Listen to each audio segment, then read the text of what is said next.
To all who come to this happy place, welcome.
It is indeed a beautiful day outside at the Disneyland Resort as we take a look at the Matter Cam and we see Space Mountain in the distance. Hello, hello, my friends. Kingdom Report Live is on. Welcome, ladies and gentlemen. So happy to have you with us. So happy that you could join us for a little bit of Disney news and conversation, a little bit of discussion for you here in quarantine. And I do want to share with you that we're being as safe as possible, making sure that the whole team is staying well at length so that nobody has to come in contact with one another.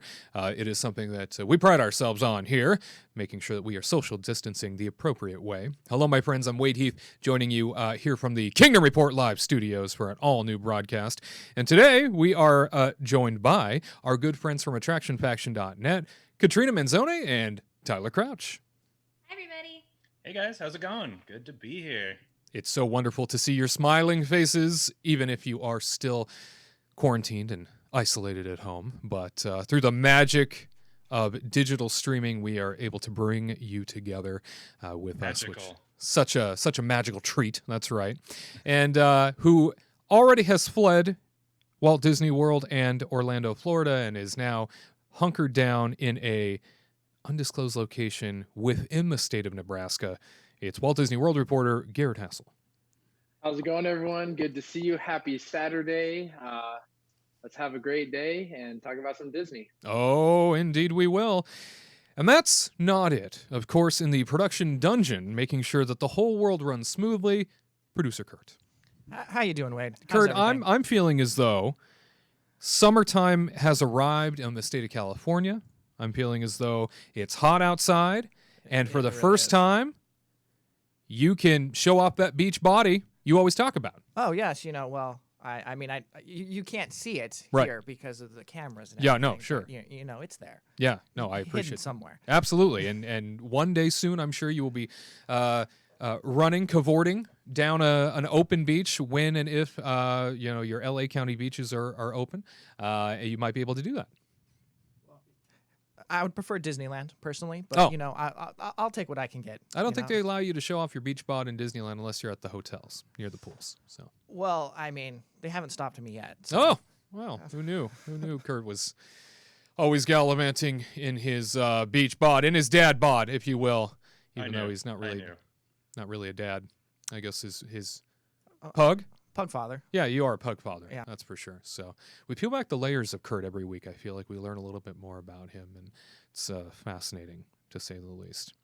We continue with some Disney news of the week. We're going to start by talking about what's going on in Shanghai Disneyland right now, because reportedly there's some movement going on in Shanghai Disneyland, mainly that Shanghai Disneyland is reportedly testing out parades and nighttime shows for a potential reopening. Now, we want to make sure that everybody understands there's rampant speculation right now as to when Disney parks are going to reopen, right? We've done it ourselves. I mean, everybody I think that's a Disney park fan is into trying to figure out when these things are going to be reopening and based on what and how and what things are going to look like on the other side. We've even talked about it from time to time.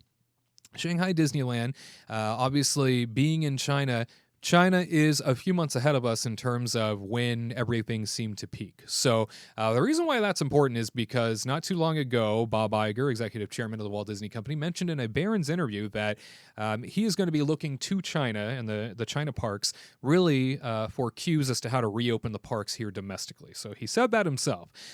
So upon hearing that there's movement in terms of testing parades and nighttime shows and even having some cast members that are there currently, and they're trying to figure out how to best space people out and space out the experience.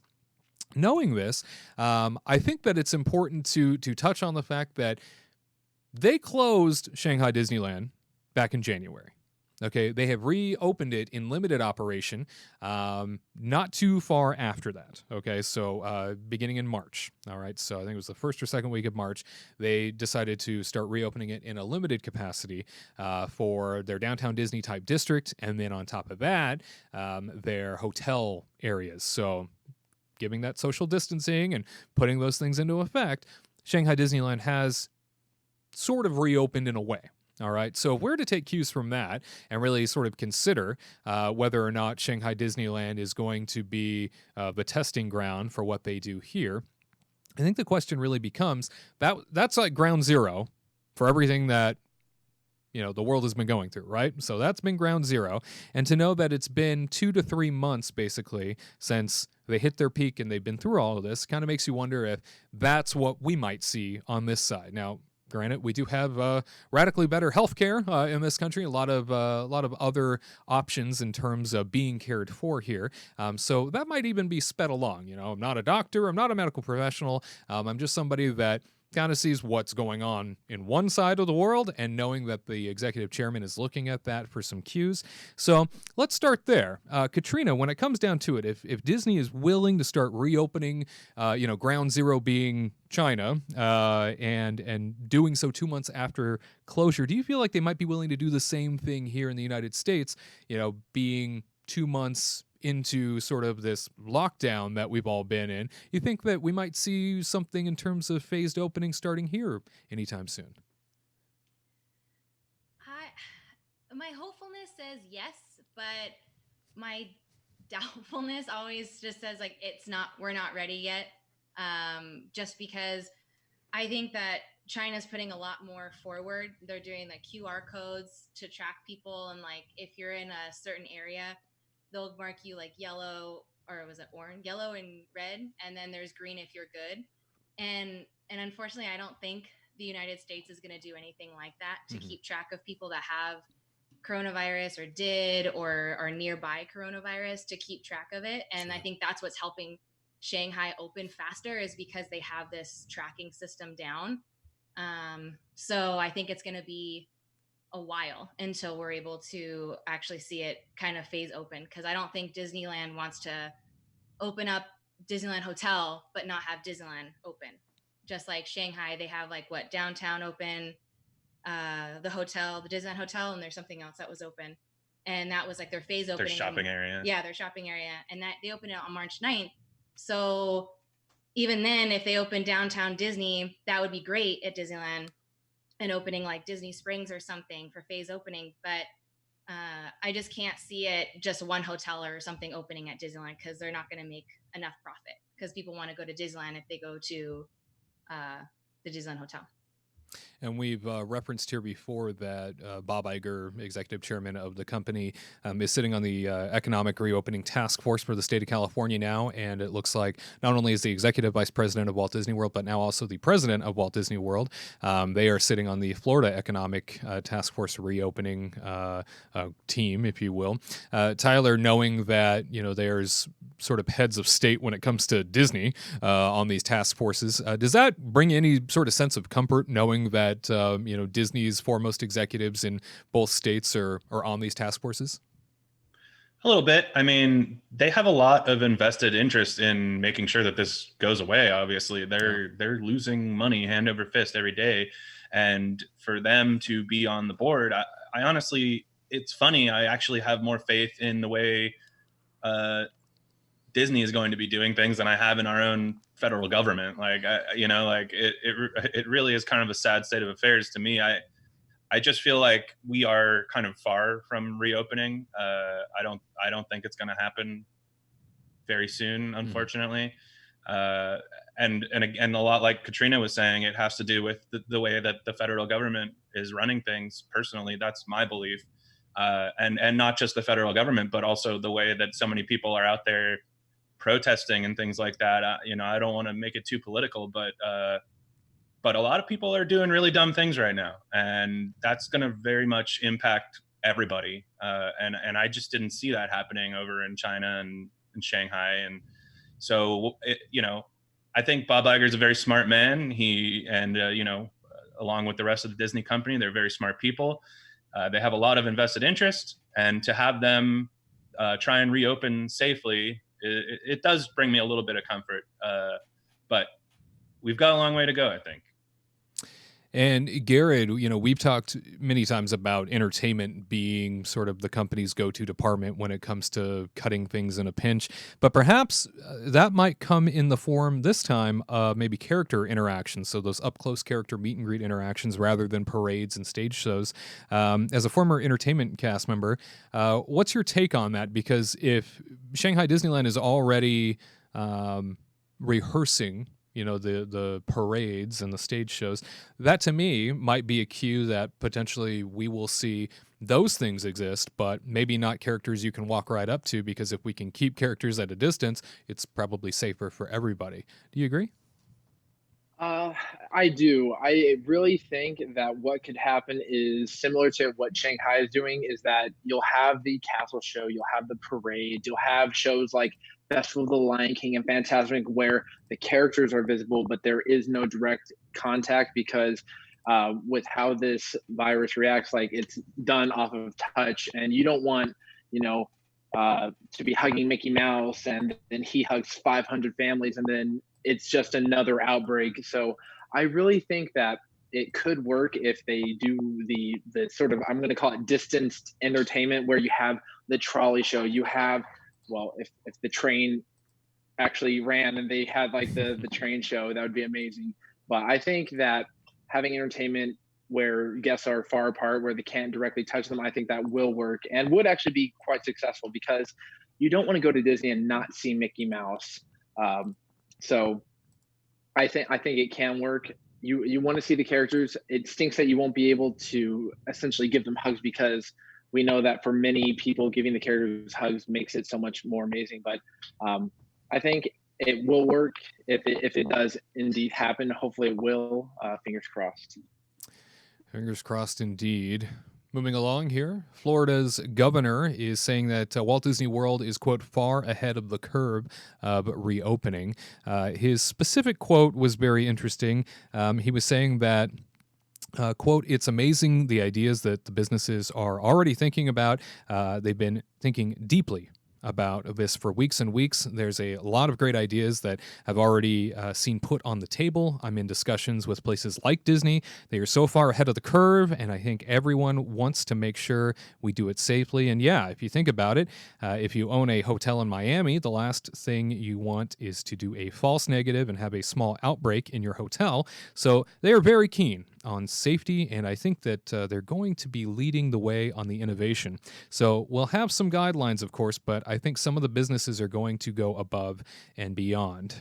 He said this recently, the Florida governor did, during a recent press conference and during a cable news interview. And I think that that's very telling that, obviously places like Disney, I think they've been looking since the moment they shut down as to how they are going to get things reopened and how they are going to get back in action. And Katrina, do you think we're going to see pieces of Walt Disney World potentially open in phases before, say, Disneyland? I feel like this is something that because these comments are being made by that governor, and we're not hearing anything being made by the California governor in terms of reopening, and that's still far down the line in his view. Do you think we're going to see a situation where Florida opens before California opens? I don't know. This is gonna be like really political, but like I feel like the governor of Florida is really trying to push opening really, really hard. They opened up the beaches. I thought that was really stupid. They're really trying, and And again, if they know that Disney's ahead of the curve, then why did they open the beaches when Disney's not even open? Mm-hmm. And I think it's kind of, I don't know, reckless for them to do it. And I don't think Disney World is going to open. I feel like Disneyland's more contained. Mm-hmm. And so if the California governor isn't even mentioning Disney, then you know that Disney's not even ready. You know, Florida's just trying to push it. And I think shout out Disney, because everybody knows that Disney's kind of like the one. So he's like, oh, Disney's ahead of the curve. But again, they're not opening, so they know better. And I don't know if that really makes sense, but Disneyland, I feel like, is going to open up in phases before Disney World. Oh, interesting. Maybe in my opinion, if it's safer. And I know like the California, I think the LA mayor said something like yesterday about how they're trying to open up in phases if people, you know, abide by the rules. So maybe that might help Disneyland open up faster, because I think it's more contained to like annual pass holders. So maybe they're trying to get annual pass holders to come in first. And then maybe Disney World might open like, you know, sparingly, like a couple hotels or something, just to get people going. But I just can't see 4 theme parks opening up at once versus Disneyland having 2. It's just too many bodies trying to come into a certain space. Yeah, and you know, Florida being hotter and more humid, and that certainly being something that was discussed recently by the CDC and the medical side of the federal government as being helpful in sort of trying to stomp out this terrible virus and helpful in sort of fighting it back. Florida is, of course, far ahead of the curve when it comes to humidity and heat than the rest of the country. I mean, most of the time it is a sweaty armpit of a place to live and to be most of the year, and so great description. Yeah. You get off a plane and you feel like you need to take a shower, you know, when you visit there. Exactly. So I know that will definitely probably play into decision making too. But Gared, if one resort opens before the other, right? So say this does happen. Say that Walt Disney World does open. Okay, and it potentially opens before Disneyland, and I think a very specific point to make here is that Disney will not reopen if they don't feel it's safe to do so. Okay, any of their resorts, any of their parks, because all it takes is, you know, one person walking away saying, "I caught such and such over there." All right, and then all the deck comes falling down again. So if one resort opens before the other, would you be reluctant to visit said resort? I will visit Disney regardless, simply because I miss it. It's part of my life, and I'm sure many of our viewers feel that Disney is something that is not just a company, but it's sort of like a culture. It's a part of us. What I do think, I'm going to agree with Katrina, where I don't think all 4 resorts will open. I think to keep it controlled, Disney will open the main one, which is Magic Kingdom, and we'll have the nearby resorts such as the Contemporary, the Grand Floridian, and the Polynesian will be open. But I can't imagine them opening all 4 parks, just because you have to sort of give it a test run. But I would still go to the parks regardless, because I need my Disney fix. I can only watch so much. I can only get so much from YouTube. Mm-hmm. And yeah, I would go back if I could. Understandably so. Guys, moving along here, we did celebrate a big anniversary this past week, and that is Disney's Animal Kingdom is celebrating 22 amazing years. And when you think about Disney's Animal Kingdom and you think about a place that really is dedicated to sort of the magic of animals and the magic of what, you know, nature can bring to us, what are some of your favorite memories, Tyler, when you think about Animal Kingdom and your time there? What comes to mind when you think Animal Kingdom and me? All right. So I was actually lucky enough to go to Animal Kingdom kind of only a few months after it opened. Mm-hmm. And I remember being there with my dad, and actually the Discovery Island, what were they called? I think the Discovery Island riverboats, I think. But those were open. And so I'm very happy that I actually was lucky enough to be able to go on those and kind of enjoy it with my dad. They would they would kind of bring like a couple animals on the boat, you know, a couple little, like a spider, for example, and and I'd jump off. I know, yeah, she would jump off. But the really cool part is they kind of were showing you, this was even before Asia was open, so they would kind of drive the boat past Asia, and so it was really cool to see that Animal Kingdom under construction. And they had like a different idea for what they were planning for Animal Kingdom 2, where they were thinking that it would have some mythical beasts involved and stuff like that. So there was a moment where like there was a dragon breathing fire out of a cave and things like that. So I look back on that very fondly. And actually, you can still see, if you're walking into Avatar, you can still see this little like kind of lizard waterfall off to the right-hand side of the bridge. And that was actually kind of part of the Discovery boats. So a little remnant of history is still there. Is that why there was a dragon on top of like the Animal Kingdom sign? Yeah, exactly. Like if you're walking into Animal Kingdom, their logo has like a dragon on it, because they thought, hey, we'll do like a mythical area someday, and that just never happened. I mean, they have Pandora, but it's kind of different than what they were first expecting. So yeah, Banshee is different than a dragon, that's for sure. Yeah, yeah, exactly. But yeah, that's my memory. I have another one of just riding Everest in the rain one day with a bunch of friends, and we were just laughing so hard because the rain was just pegging us in the face. But that's a story for a different time. It sounds like a Disney commercial. It really does. Katrina, some of your memories. What do you hold fond about Animal Kingdom? Well, the first time I ever went to Animal Kingdom was with Tyler. We went on a trip together on like when we first met, and so that was like a really good thing. I was like walking in and finally seeing like the Tree of Life. That was huge for me because I've always seen it like on commercials or like on the Disney Channel, like when they would do stuff. So that was like really cool to see. And then going on like the safari was also like a really fun one. Finally, like there's like a place in Oregon where you can drive through it's like a zoo, and then you just stay in your car and drive through it. And then like we almost got like murdered by a rhino, my mom and I and my brother. It was really cool. And then, but then this one was just really cool because you got to see like lions, and then there's rhinos that don't attack you. And like the ostriches, like those are just some creepy creatures, man.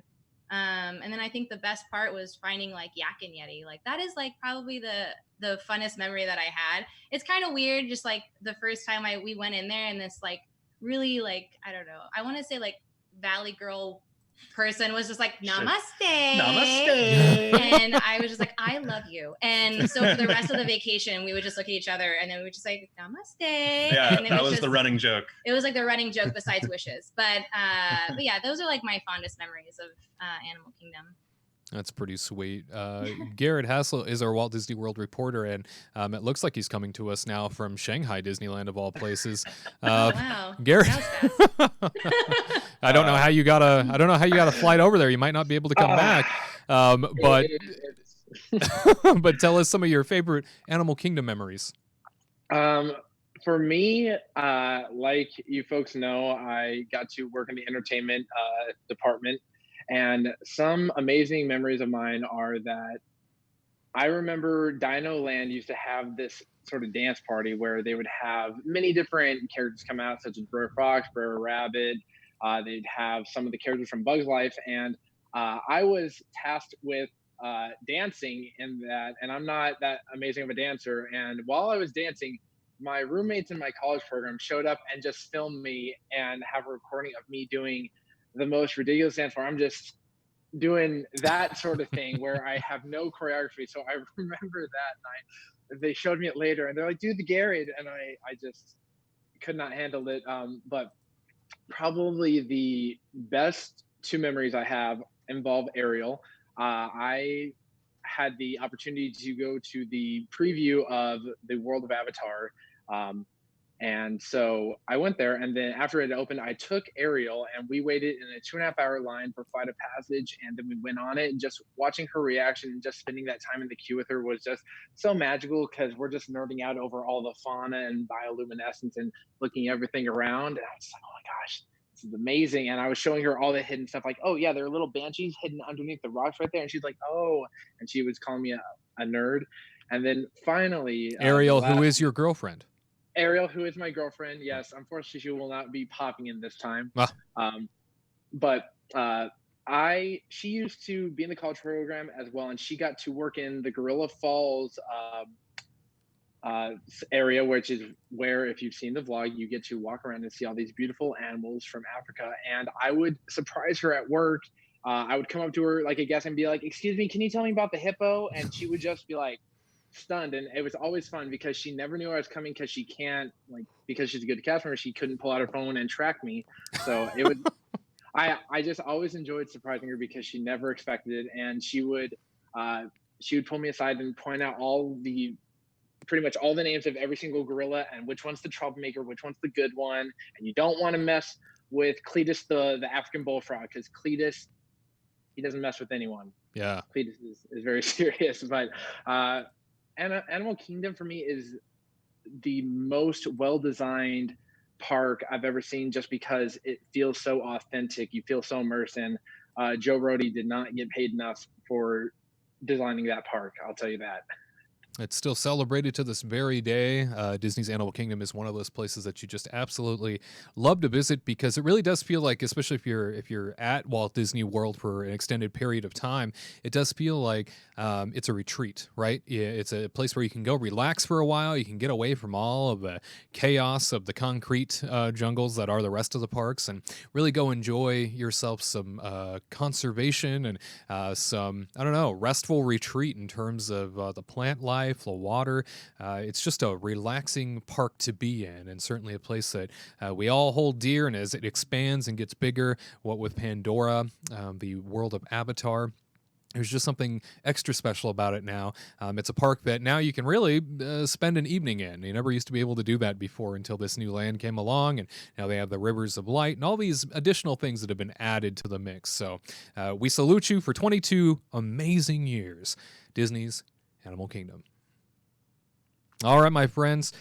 Next up, if you're somebody that's looking for a bit of a pick-me-up, looking for a little bit of a Disney smile, well, a friend of the show and singer-songwriter Christine Evans has crafted another beautiful original cover. She's somebody that we interviewed back in December. She performed for us live in the studio. And now, from her own The Sound of Magic YouTube channel, here's Reflection from Mulan. Take a look.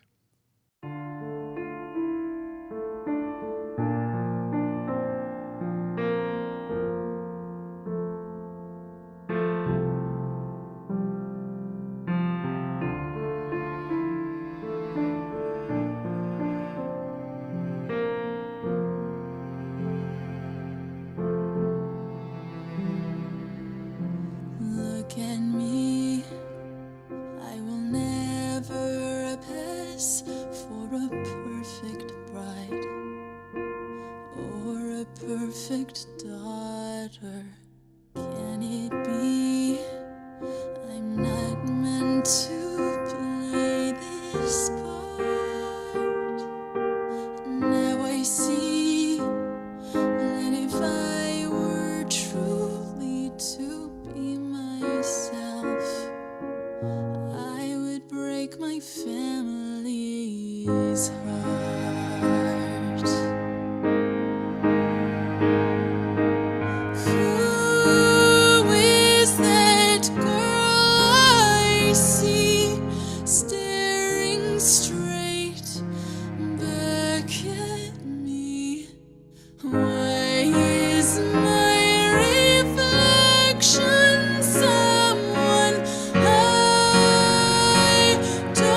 Know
Kingdom Team All Call time. This is where you got questions for us and we got answers for you. The questions just keep on coming, both on our social media as well as our YouTube channel at Kingdom Report Live on social media, The Kingdom Report on YouTube. By the way, if you're not subscribed, you should be. There's so much that we release throughout the week as well as our social media pages. So be sure to check us out at Kingdom Report Live on social media and the Kingdom Report on YouTube. Also, kingdomreportlive.com if you prefer the old-fashioned way of either emailing or forming in your questions. And question today comes to us from Alex Tonga, who says, hey, what are some of your favorite breakfast spots in Walt Disney World?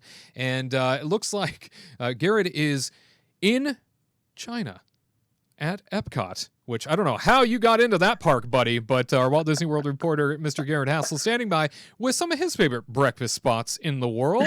What do you got? All right. So probably I don't eat very much breakfast in the parks just because I prefer to go to the parks in the afternoon. But when I do, I like to go to Boma over at the Disney's Animal Kingdom Lodge because I don't know what it is about it, but it just has a great environment, has a fantastic atmosphere. It has windows that look out onto the pool deck, and I don't know, they have the jungle juice in there, and it's just a great time. And they have the food there isn't like in the other parks where they have some African influence, where they have some different spices, different kind of sausages, so on and so forth. So Boma has to be one of my top ones. My other one is just probably based on location more than anything, it's Crystal Palace. I've had many friends that have worked in there, and whenever I go there, I just have a good time just because the characters are just always going crazy, having a good time. They're doing the Friendship Day parade, going everywhere. But whenever I go there, the tip I give to you folks is don't go for the normal eggs, get the omelet, because the eggs are going to be powdered while the omelet is going to be cooked for you. And I don't know, omelets are just amazing. When you have breakfast or brunch at Disney, brunch is just makes your day so much better, because after that you're like, let's do this park, let's go conquer it. And yeah, those are my two breakfast places. Crystal Palace at Magic Kingdom with that poo celebration throughout the day. You know, breakfast, lunch, and dinner you can have that there, and it's such a treat because you're right there smack in front of the castle. I always suggest to people that if you're looking to get into the parks early, you want to get into Magic Kingdom early, make a reservation ahead of time, far before the parks open, because you can, and make sure you got that reservation for something like a Crystal Palace, and you can have a leisurely, quiet walk up Main Street with nobody on it. There's something really special about that. And you mentioned Boma. That is one of my absolute favorites as well, not only with the selection of food, I mean, hundreds of options at that buffet, but also so many unique options at that buffet. You know, more than your typical bacon and eggs. There's a lot to choose from in that environment. It's off the beaten path for sure. You got to go, out past Disney's Animal Kingdom theme park for that and head on over to that lodge. But such a treat. As a matter of fact, on our YouTube channel at The Kingdom Report, I have a full-blown breakfast review of Boma. So you can check that out and see what my experience was like, especially going early enough where you don't hit any crowds. If you're first in, you really get the restaurant to yourself, and the cast members are so engaging when they don't have anybody else to pay attention to. Hey, Katrina, Walt Disney World breakfast. What's on your plate? Oh, I love breakfast. So my first one is kind of like the one I look forward to if we're able to get a reservation, and that's California Grill for brunch. It's only on Sundays, and it's like a one-time price. Was it $95? I think. Don't quote me. I don't remember. But anyway, so $95 is a little steep, but it's like all you can eat. And I'm not a big fan of buffets or anything, but this I look forward to, and I like literally don't eat the day before. And then the next morning I'm like ravenous, and you can literally spend like 2 hours there easily. And you have like the beautiful view of Magic Kingdom, and it's just calm and easygoing. And then what you do is you sit at your table. You could order anything you want off the menu, anything you want to your heart's desire. And then they have like a sushi bar. And then for an upcharge, there's like a Bloody Mary bar if you're like a Bloody Mary type of person. And then they have like classy. salads, and it's very classy. It's very and classy. it's charcuteries and cheeses. Anyway, So the unlimited mimosas, that's the really classy part. Though. That was like the best part. It's like unlimited mimosas. So pretty much I always just ask for like a glass of orange juice on the side, and then they just like leave the bottle at the table. They're like, here, just take it. And then we just like pour it and make our own mimosas. And that's pretty much like what you're paying for, because like mimosas are, you know, pretty steep in price. They're like $15 to $17, give or take. And so if you have like 2 or 3 and breakfast, you're already like at that $70 mark, $80 mark. So, you know, if you're going to have like at least 3 or 4, then it's totally worth it. And besides that, we always go with friends too. So everybody orders something and then we kind of just share around the table. And then the best part is, because I have a gluten allergy, they're really awesome. They have gluten-free soy sauce for the sushi. They have gluten-free scones, which are like amazing. Oh, wow. And that's like pretty much all I eat is like, and then since I can't have the lobster eggs Benedict, 1, I just don't like eggs. 2, I can't eat the muffin. And then 3, I was like, can I just have a lobster? And they're like, yes. And I was yes, like, you can. Oh shoot. Can I have 2? And they did. They gave me 2 lobster I guess a whole lobster tail, because they gave me 2 halves. And it was just phenomenal. And that's, you know, expensive. So I'm always a happy girl when I leave. We like easily could just like slowly digest, and then we don't eat for the rest of the day until like dinner. And so that's like my number 1 place. Like I wouldn't say it's kid friendly, not unless you really want to splurge for that expensive breakfast. But kids are cheaper. Kids are cheaper, but I don't know. I just feel like I've seen them do it, and so it's like for like Mother's Day and like special occasions and stuff. But it's really fun to go with friends because you order whatever you want. And $95, if I may, $95 for adults, $56 for children ages 3 to 9. So you're right. That's expensive. Yeah. For kids who probably aren't going to really eat that much, that is like pretty sushi steep, and stuff. I mean, there's some kids that like sushi and whatnots, but if you're like over 10, I think it's a little pricey since they can't drink. Because that's pretty Who much says? Thought this was America. And so yeah, that's like one of my favorites. And then my other one, because we just normally don't eat breakfast all that often. We just bring our own Cheerios and just eat, and then we just look forward to having like lunch or dinner at the parks. But my other one is like Trattoria al Forno over at Boardwalk. Oh yeah. They have a character breakfast, but also if you don't want to splurge for character breakfast, or you just don't really care for character breakfast and you just want to have nice breakfast, they have like a little nook off to the side, and you just check in with everybody that checks in for character dining, but you just tell them you don't even really need a reservation. And then you just say that you want to eat without characters, and then they take you to this other section off to the side of the restaurant, and it's like quiet and peaceful. And I remember Tyler and I did it once. We did a red eye, and so we're waiting for our hotel room, and so we're like barely alive. The last thing I wanted to do was meet with characters after I was on an airplane all night long. It was not what we wanted. And they go, oh no, you can sit off to the side. And we're like, oh, and there was like maybe one other couple with it, like next to us, and it was just peaceful, silent. We're able to eat breakfast in peace. They give you a lot of food, and you just order a la carte off the menu. So that one's a really nice one if you're strapped for time and you're kind of just like waiting for your hotel room or waiting for Epcot to open and you want to go through the other side. That one's a good one. And Katrina, is it any cheaper to not dine with the characters? Because we all know that when you add the characters on, it's like a surplus. So is it like $20 less, or it's just a normal menu, like a la carte? You don't have to pay like that one lump sum price for characters and stuff. Cheaper. So it's like way cheaper. Awesome. Yeah. And Tyler, what sort of breakfast do you subscribe to?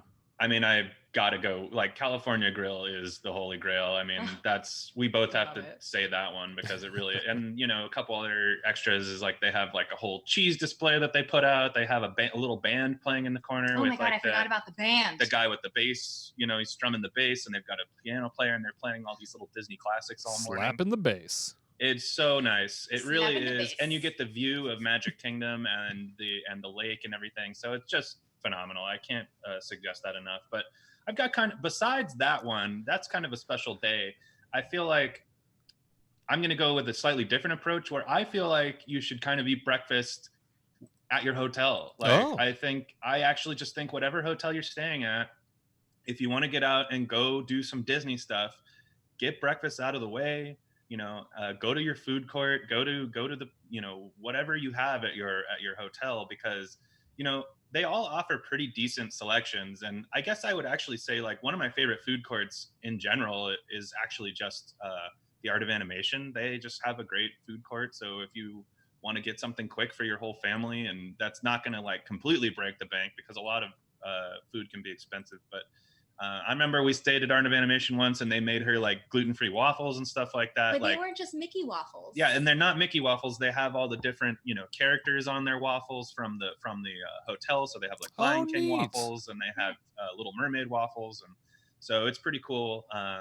And so I just honestly think that a lot of times it's kind of going to be more worth it to you to kind of get that quick breakfast, even if you're staying like at the club level, like, and go to concierge and just grab a bowl of cereal. I actually think that for me is the way to go for breakfast. That's how I like to do breakfast when I'm in Disney World. Very cool. And producer Curt, this reminds me of a conversation you and I once had. You tend to eat breakfast at the resort, right? Correct. Yeah, we do the same thing. We eat at the hotel. We try to get to the parks as soon as possible. So, we go to the hotel, we eat, we'll take our time. I'm not saying we're going to down it and scarf it and, kind of a thing. But it's very cheap. It's inexpensive. It's good. It's a good meal too. You can get like a full breakfast platter you're not going to find that kind of pricing anywhere in the parks. Right.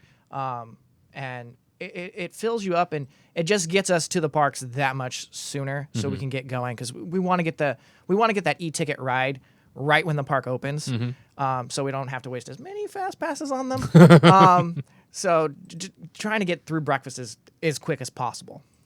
Certainly. Well, that's good advice, and I know that when because I'm a huge breakfast guy myself. I love me some breakfast. I like getting up early and heading out to these restaurants far before the masses arrive, because I think that you get a real intimate experience with such a grand place like Walt Disney World when you get there first, right? And nobody else is around. You get to really take in the different details and really experience things for how they should be.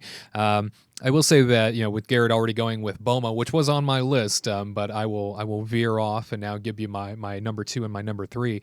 I will say number 2, if you've never done it, might I suggest the Wave.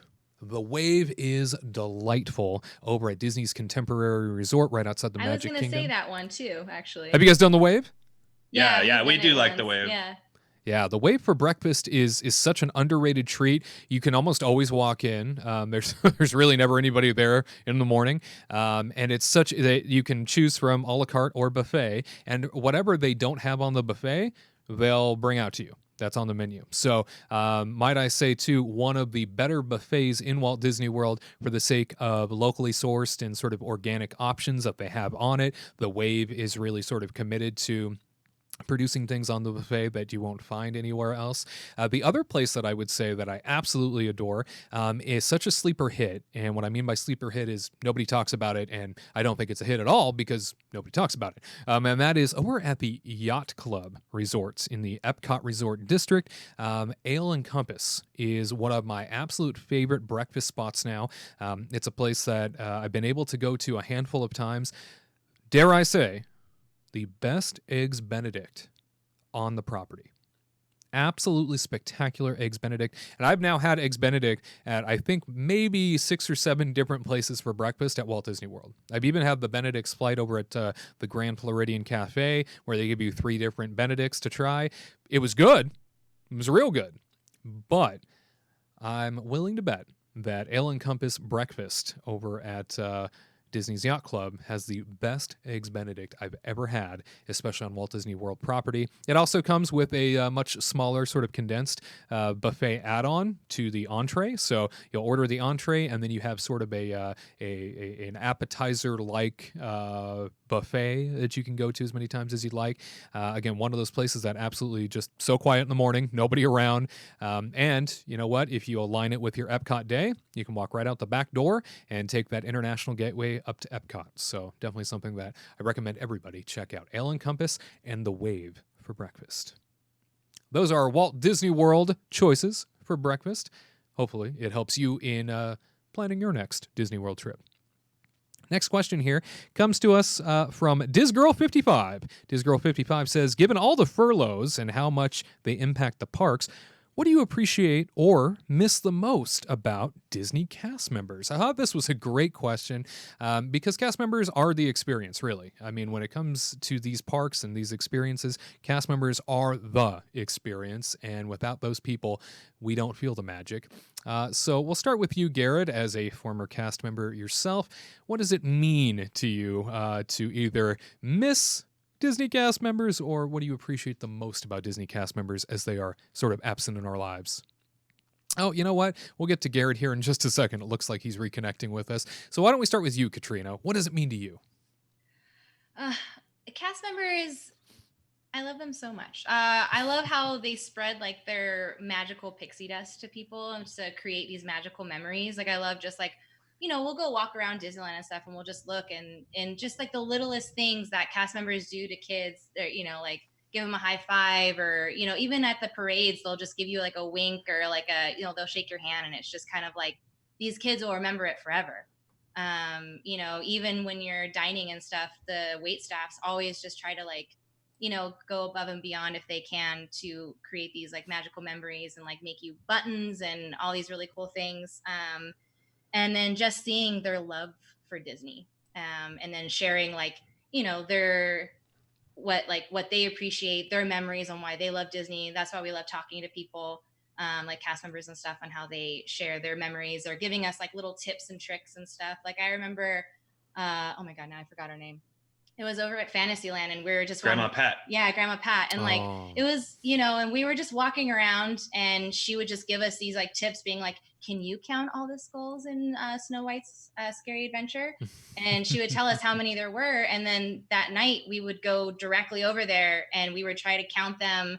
And it's just like, just those little things I remember. And it's just, I love it to death, And then she got us on a ride once too. It was like Peter Pan or something. One time, so we came back and told her, oh, well, this is how many we counted and everything. And she's like, you guys deserve something. And she literally called over like another cast member because she was the lead of the area. And she was like, hey, take them on every ride they want to go on in Fantasyland. And we literally went on Peter Pan and Snow White and Alice in Wonder, or maybe not Alice, Pinocchio. We did like all those in that kind of courtyard area, and that was one of those moments where it's like, man, this is a special lady because she knows that it's really not that hard to kind of go out of your way to, make a guest happy, but it made us so happy, and it's a story that we'll always remember. And I remember her. I haven't seen her for a number of years, but just remembering her name, like Grandma Pat, and she said, everybody calls me Grandma Pat. Go ahead, it's like so. We did that. Yeah, it was those are like the little magical things, and even the cast you don't even see, like the overnight cast and stuff that repair Disneyland to keep it at tip top shape. They are like the heroes, and no one knows. It's just magic, and the bathrooms are magically cleaned. If there was something wrong with the mirror, it's magically changed. There's like a dent in the wall, they fix it, and it's just those people create that beautiful magic that keep that make us love it. Absolutely. And Grandma Pat, a very special Disney cast member, somebody that during my tenure at Disneyland Park, I would always rely on for all kinds of magic making. She taught me a thing or two about magic making as a Disney leader, even. Very special woman that I think we all adore. Gared, furloughed cast members, right? They're out there. They're waiting to come back to their parks. What do you appreciate or miss the most about Disney cast members right now? The thing that can be said about Disney cast members is that they are in a league all their own. For those that may not know, the training that you go through at Disney, you go through a class called Traditions. And if you didn't love Disney before going into it, you come out of that class being like, I want to do something magical. And when I did the class, I was just blown away. But the only other set of employees that can probably match Disney and level of just magic would be Chick-fil-A, honestly. But magical, so magical. Wow. They are magical, but it's for me, it's the small things. It's where when you go on Peter Pan's flight, they'll do like a little thing over the handlebars and it closes. Or they'll just smile at you, or they'll wave at you for no reason, or they'll just be like, hey, princess, hey, space ranger. I just can't get enough of those guys. They always make me smile and laugh. And one of the favorite things I don't do very often, but enjoy is I love going to meet characters just because that's my background. And I love it when the photo pass and the attendant just get involved in, and they just start cracking jokes with me and adding to my story that I'm making up with Goofy. Like when I go to Pete's Sideshow and you're meeting Goofy there, and like I'm like, oh man, Goofy, you got your bike stuck in there again, and then Goofy's agreeing, and then I just keep going, and then the cast members get in and they help add to the story. They are truly the people that keep the magic alive. They do so much. You can build a magical place such as Disney, but it's the cast members that really make it special, because you can have, I don't know, say for example, you go on Indiana Jones, it's like, all right, welcome on the train ride, or welcome to get in your car and go. But they're like, all right, guys, be careful out there. We haven't found Indy. Like they add to the story, and it's so much, because anyone could easily just be smoking a cigarette, be like, yeah, buckle up, have a good time with California Carl, or something. Like cast members, they just add so much to it. I don't want to hang out with California Carl, but no, they just add to the story so much. And even if it's Main Street, they just add to it where they be like, man, haven't seen that door there before, even though Main Street's been there 50 years. But yeah, the cast members are just simply great. If they handed out Chick-fil-A sandwiches, oh man, it would be a done deal right there. Yeah, that's next in line. It's interesting because Tyler, I went to Disneyland with you a few months back, and we went into Oga's Cantina in Star Wars Galaxy's Edge, and you came across a bartender in there, and I thought you guys were like old friends. I mean, you were so happy to see him, and he was so happy to see you. Turns out this cast member originally came from Carthay Circle restaurant at California Adventure, isn't that right? Yeah, Steve. He is an amazing man, and that was kind of one of the things that I wanted to say too. Is that like, you really make friendships with a lot of these people when you start going over and over again. And we have a number of friends at Carthay Circle. That probably just means we drink too much, but but we've also met other friends all over the world, or not all over the world, at Disney World, I guess I should say, all over the Disney World. So it's one of those things where what I love about it is these people are genuinely good people for the most part. Like that's what I miss about them the most, is that everybody who comes to Disney has in mind that they want to make somebody's day special, has in mind that, they're going to make anything, they're going to do what they can to just go out of their way and do something nice for somebody. And that's the mentality that I like.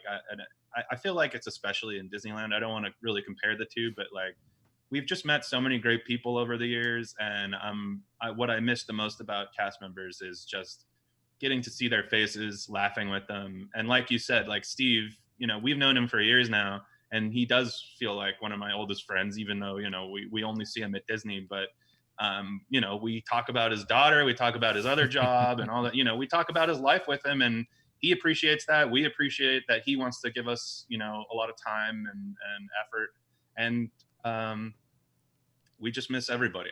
I think that's really my main thing, is that I miss kind of like the friendships and acquaintances that we've had.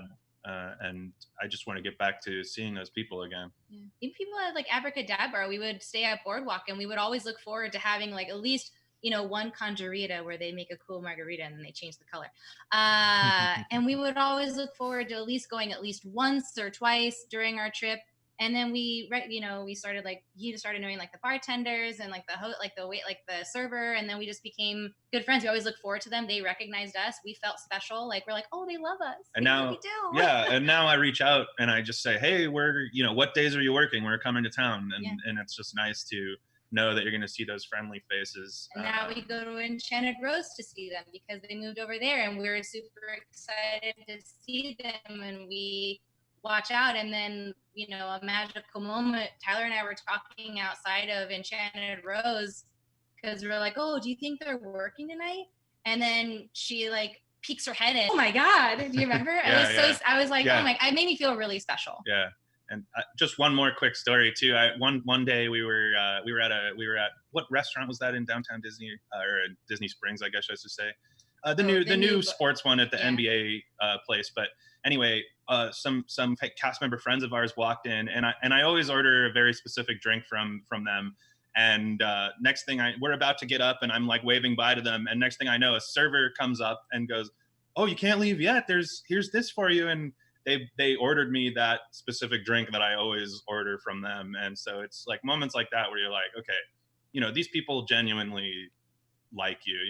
They're not just doing this because this is their job and they have to pretend. They actually are great people. They genuinely like you. You like them, and that I miss those connections. Disney cast members are some of the most salt of the earth individuals you'll ever meet. Some individuals that they're there because they, for the most part, love Disney. They love everything about the meaning of Disney, and it's something personal to them. It gives them real purpose to be there. Yes, there are plenty of people that work in the environment that are just looking for a paycheck, and they'll be nice to your face. But then there are the majority that come to work at a place like Disney because they want to make an impact on people's lives. They want to uplift people's spirits. Chef Scott is a chef friend of mine at Disneyland Culinary, and he recently posted on the day just before he was to, or I think the day that he was going to be furloughed with the rest of the cast members at Disneyland. He posted on his Facebook page a public post that he mentioned I can go ahead and share that I think encapsulates what Disney cast members are and really what they should be looking forward to coming out of furlough. He writes, "I've been anticipating today all week. It wasn't the furlough I was dreading. Today was my last walk of the park. I have not had to really think about it because I was working. I anticipated the solemn feeling of an empty park, walking through kitchens that were once alive with excitement, now dark and quiet. No cast, no guests, no energy. And boy, was I wrong.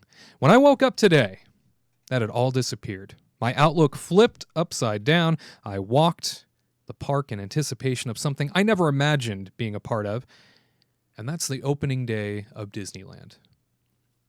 I spent the day imagining the triumphant return of cast members.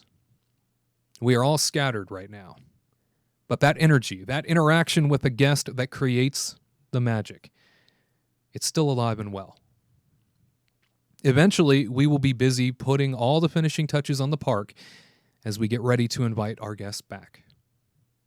I get goosebumps just thinking about lining Main Street and the roar from the cast as the gates open and the smiling faces make their way to the castle.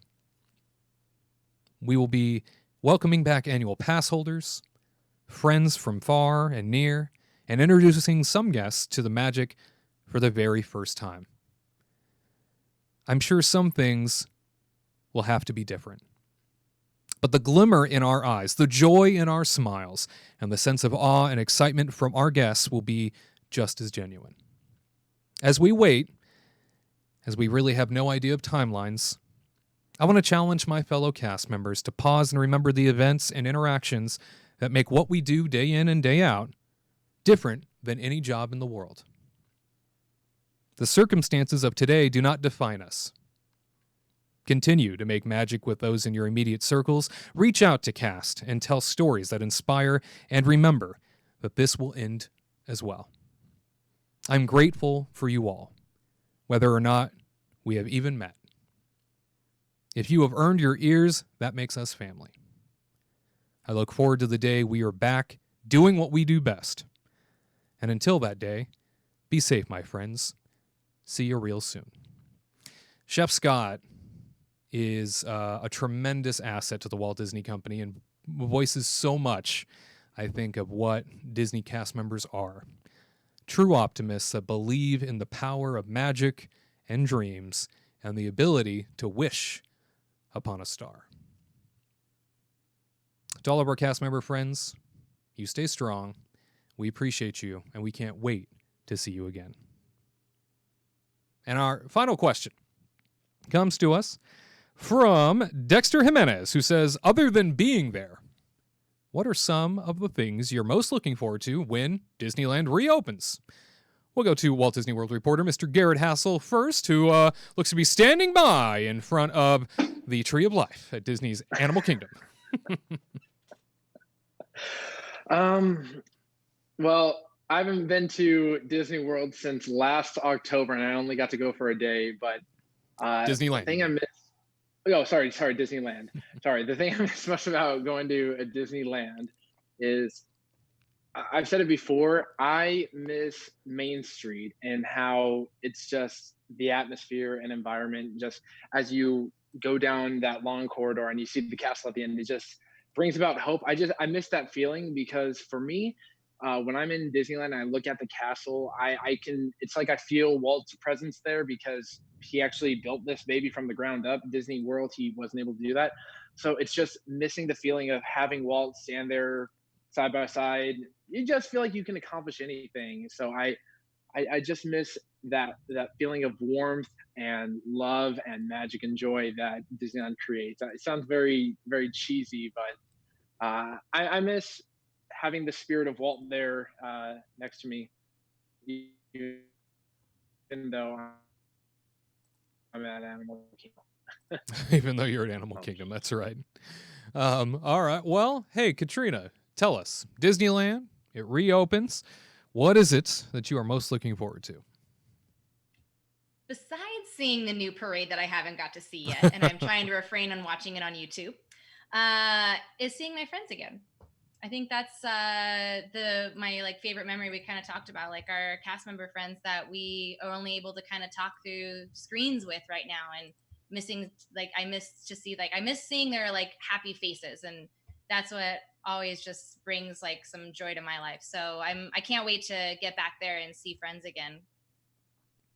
Tyler, what about you?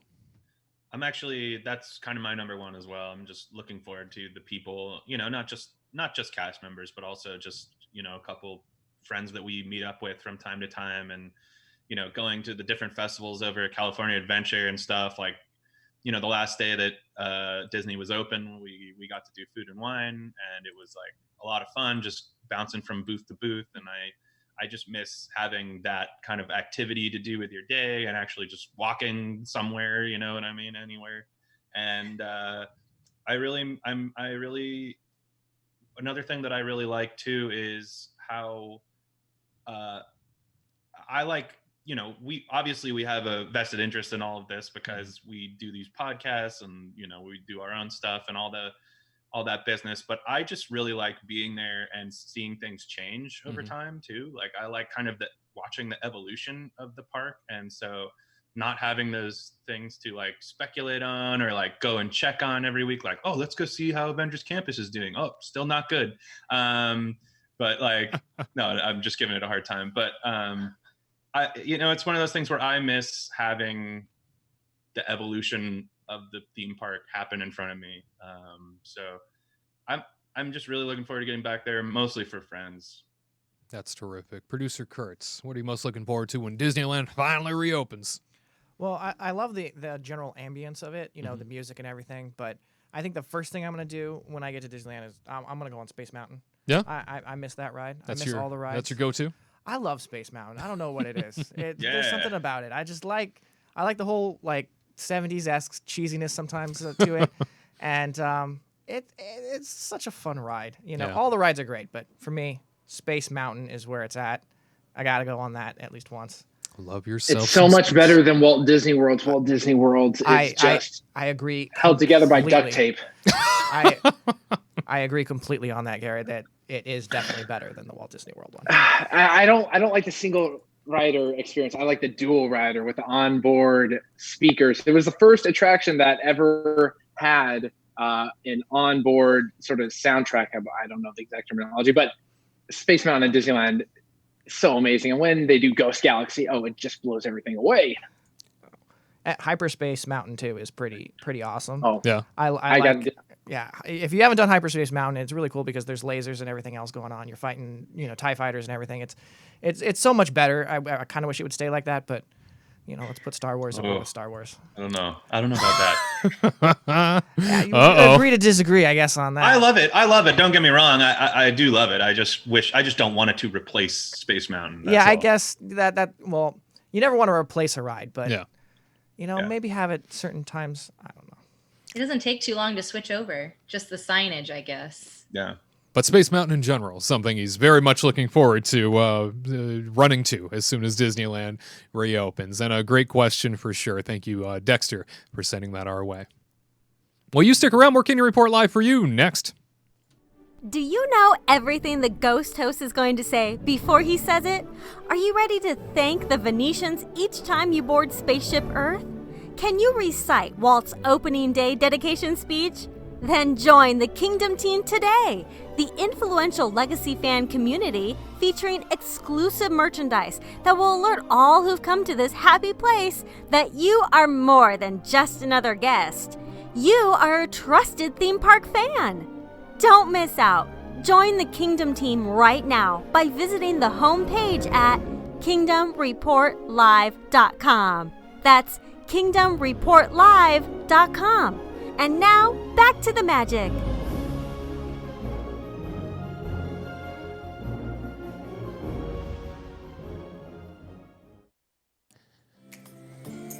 And we bring things to a close with a live look outside at the Disneyland Resort via the Matter Cam as we see way off in the distance Space Mountain. Ha ha ha, yes, and our dear friends at the Matterhorn Mountain there to the right. And who can't forget the tree in the middle? I mean, there's nothing greater than the tree that is higher than any mountain you could ever build. That's for sure. Well, my friends, that about wraps up this version of Kingdom Report Live. Hopefully you've had a lot of fun. I know we have too. Let's go around the world and check in with everybody one last time. Tyler, Katrina, any closing notes for you? Not this week. I don't know. I ain't got nothing this week. I'm just happy to. I really want to get back to Disney like everybody else does, but we got to remember that there's very important things happening, and we don't want to rush it. And it's going to be harder for them to reopen and then close again than it will be to just open up for good. You know what I mean? So let's just take it slow. You know, a lot of rumors are going around. I know everybody's excited. We'll be okay though, and we'll get back and think about how great it'll be when we get back. Absolutely. And for everybody that's freaked, because I even saw it on the mainstream news here today, for everybody that's freaking out over the idea that Disney parks aren't going to reopen until 2021, says one analyst. Well, last week a JP Morgan analyst said June. So nobody knows until Disney makes an announcement. Like I said, all we can take a look at is some of the clues from what Bob Iger, the executive chairman, has mentioned, and that is that they're taking some cues from the reopening of the China parks. So it's the only real thing that we can base any sort of guesstimation off of, and even then, we're probably going to be really far off. But if you have reservations coming up for, say, after summer, I would say hold on to them. You just never know. So hang on to your reservations and don't cancel anything until just before. Disney's being very, very loosey-goosey with all of their reservation policies and their canceling and refunds and stuff like that. So hang in there. You never know. So, you know, there's more to think about in terms of reservations. And Gared, anything closing note-wise we should know? So you know how a while back there were the people that were talking about like pretty much invading Area 51, where if they all ran really fast, they can't stop them all. I figure that's the plan to go with towards Walt Disney World, where if you just run fast enough, Disney security can't stop you all at once. But no. No, for me, I've got 2 episodes left on the Imagineering story, and Bob Iger just became CEO, so that's the part I'm going to watch after this. Oh. And I'm trying to watch Disney movies that I've never seen before, such as like Iron Will, 20,000 Leagues, older films like from the 90s back. I'm checking out those just to have a little bit more Disney knowledge under my belt. Well, very cool. And you mentioned, you know, if we can all run at the same time, it'll be harder for Disney security to stop us from getting in.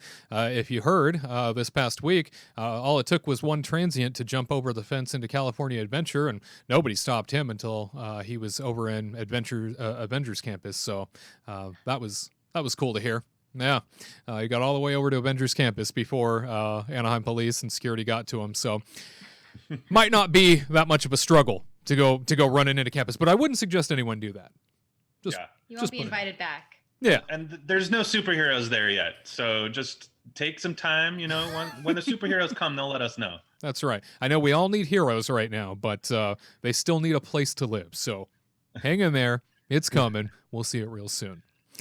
All right, everybody. It has been a great joy once again being with you through all of this. And you know what I'm talking about. Always a real treat to be with you. Always a real treat to have your listening ear and your viewing eye as we continue to cover Disney parks news and discussion from coast to coast and around the world. Remember, we're with you every Saturday, 3 p.m. Eastern, 12 p.m. Pacific. We will see you next week for an all-new Kingdom Report Live.